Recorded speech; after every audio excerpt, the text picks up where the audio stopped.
Bismillahirrahmanirrahim. Alhamdulillahi Rabbil alamin. Wassalatu wassalam ala nabiyyina Muhammadin wa ala alihi wa sahbihi ajma'in. Amma ba'du, famarhaban fi qanati Mabadi'il Lughati. Bienvenue à tous sur notre chaîne Mabadi'ul Lugha pour une nouvelle vidéo. Al-Fi'lu, quatrième partie. I'rabul fi'l, muqaddimatun.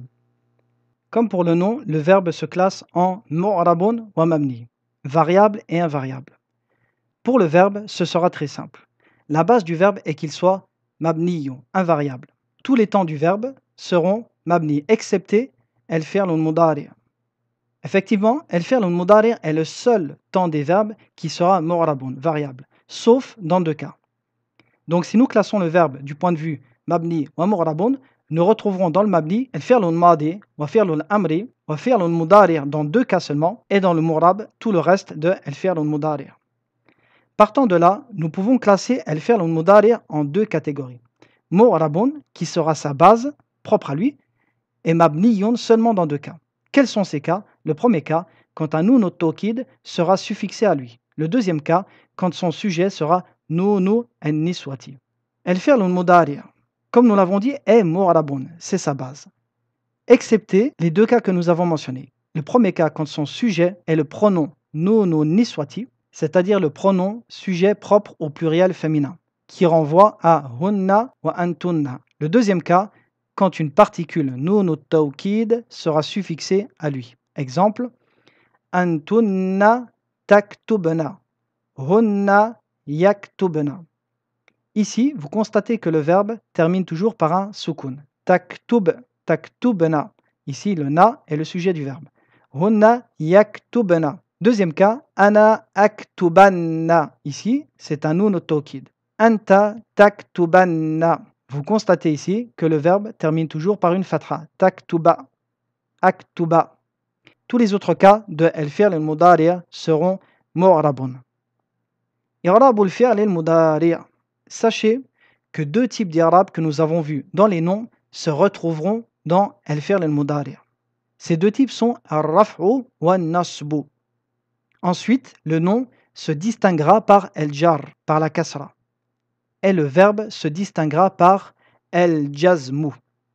Comme pour les noms, nous classerons l'irab en asliyun, l'irab de base. Quels sont les signes distinctifs de base pour l'irab dans le verbe?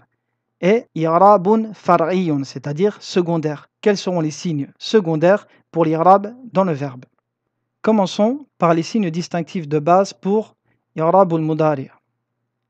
I'rabul fi'l al-mudari' al-asli. Donc, les signes de base pour i'rabul mudari'.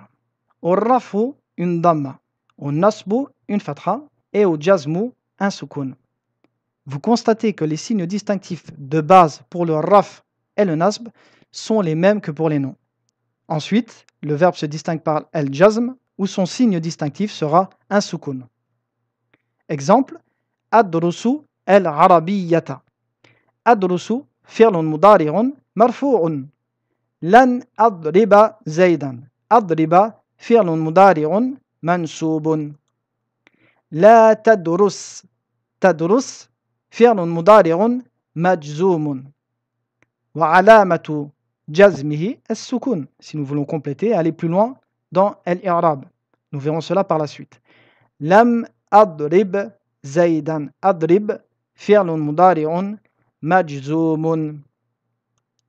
El-i'rab al-far'i lil-fi'l al-mudari'. Quant à son i'rab secondaire, nous le verrons dans la prochaine leçon. Mais en introduction, sachez que seulement deux cas du al-fi'l al-mudari' dérogeront à la règle de base pour son i'rab, c'est-à-dire de prendre une damma au raf, une fatha au nasb et un sukun au jazm. Ces deux cas sont premièrement quand le sujet du verbe sera un des trois pronoms. Ya'un mukhataba, aliful ithnayn, waw el-jama'a. Ya'un mukhataba est le pronom pour la deuxième personne, singulier féminin. Anti taktubina. Aliful ithnayn, c'est le alif du muthanna. Exemple, antuma taktubani. Huma yaktubani. Wa waw al-jama'a, c'est le pronom pour le pluriel masculin. Exemple, antum taktubun. Hum yaktubun. Ici, vous constatez que le verbe, dans aucun de ces cas, termine par un des signes distinctifs que nous venons de voir. Nous voyons ici une kasra, ici une fatha et ici une damma. Nous verrons dans la prochaine leçon comment faire l'irab de ces verbes. Le deuxième cas est quand le verbe se termine par une des trois lettres suivantes. C'est ce qu'on appelle hurufu al-illa. Elles sont le waw, le ya et le alif al-maksura. Exemple, Zaydun yad'u, Zaydun yaqdi, Zaydun yas'a. Dans ces trois cas, l'irab dérogera en partie à l'irab de base. الدرس الثاني عشر. ماذا تفعلين يا أم أحمد؟ أبحث عن الدواء الذي أخذته من المستشفى أمس. هو على المكتب في غرفتي. كيف حالك اليوم؟ لعلك اليوم أحسن. نعم أنا اليوم أحسن والحمد لله. متى تذهبين إلى المستشفى؟ سأذهب بعد ساعة إن شاء الله. مع من تذهبين؟ سأذهب مع أحمد. أتعرفين الطبيبة التي ذهبت إليها أمس؟ نعم أعرفها، اسمها الدكتورة سعاد. يقولون إنها أحسن طبيبة في المستشفى. ماذا تفعلون يا أبنائي؟ نكتب الواجبات. الواجبات c'est les devoirs. أتفهمون الدروس جيدا؟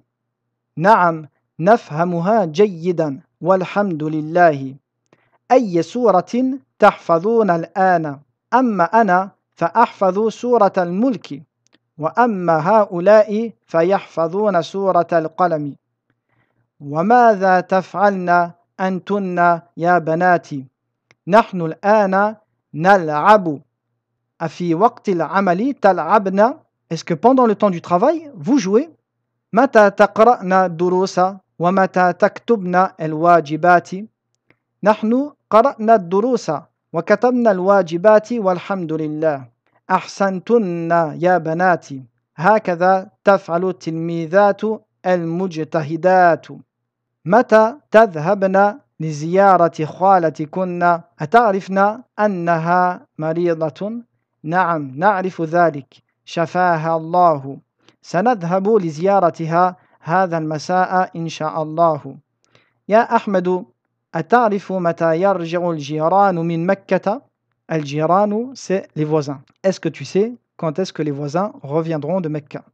قال لي يوسف إننا سنرجع في الأسبوع القادم. أظن أنهم سيرجعون يوم السبت إن شاء الله. تمارين exercice. صحح ما يلي. Corrige ce qui suit en te basant sur le texte. تبحث أم أحمد عن المفتاح. Et à vous de répondre نعم أو لا. لا أم أحمد تبحث عن الدواء. Et à vous de compléter. أنث الفاعل في كل من الجمل الآتية. Transforme le sujet en féminin dans toutes ces phrases. أتعرف اللغة العربية يا أخي؟ أتعرفين اللغة العربية يا أختي? Ici, le sujet du verbe est ya al-mukhataba, qui correspond à anti. ماذا تأكل يا محمد؟ ماذا تأكلين يا فاطمة؟ Et à vous de compléter. أمام كل جملة صيغتان للفعل. اختر الصيغة الصحيحة وكمل بها الجملة. Ici, on vous propose deux verbes devant chaque phrase. À vous de choisir la bonne conjugaison qui convient pour la phrase. Exemple, في أي سنة يا فتاة. فتاة ici est un féminin. Nous dirons تدرسين. A اسم الطبيب الذي يسكن أمام بيتنا يا أحمد. Ici, أحمد masculin. Nous dirons أتعرف اسم الطبيب الذي يسكن أمام بيتنا يا أحمد. Et à vous de compléter. تأمل الأمثلة الآتية. Médite les exemples suivants. سمعت أنها أحسن طبيبة في المستشفى. يقولون إنها أحسن طبيبة في المستشفى. إن القرآن كتاب الله. في أول الجملة إن بعد قال إن بعد الأفعال الأخرى أن. Comme nous l'avons vu précédemment, quand nous débutons une phrase, nous employons inna avec une kasra sur la hamza. Et quand inna se trouve au milieu d'une phrase, nous l'emploierons avec une fatha. Également, dans certains cas, quand inna vient après le verbe qala, inna prendra également une kasra. Iqra al-jumal al-atiyata ma'a dhabti hamzati inna. Donc ici, mettez en pratique cette règle. Quand inna débute la phrase, elle prendra une kasra. De même que quand inna viendra après le verbe qala, il prendra également une kasra. Ensuite, quand inna viendra au milieu d'une phrase, elle prendra une fatha. Adhunnu annahu talibun jadidun. Nous disons annahu. Pourquoi? Car inna ici est au milieu d'une phrase. Et devant lui, il n'y a pas le verbe qala. Qala al-mudarrisu inna talib al-jadida mujtahidun jiddan. Ici, nous disons inna. Pourquoi? Car le verbe devant lui est qala. Sami'tu anna al-mudarrisa ma ja'a al-yawma. Ici, nous disons anna. Pourquoi? Car inna vient en milieu de phrase. Et le verbe devant lui n'est pas qala. Inna allaha Rabbi. Ici, inna débute la phrase, nous disons donc inna. Qala zamili inna al-mudarrisa ma ja'a al-yawma. Nous disons inna, pourquoi? Car inna vient après le verbe qala.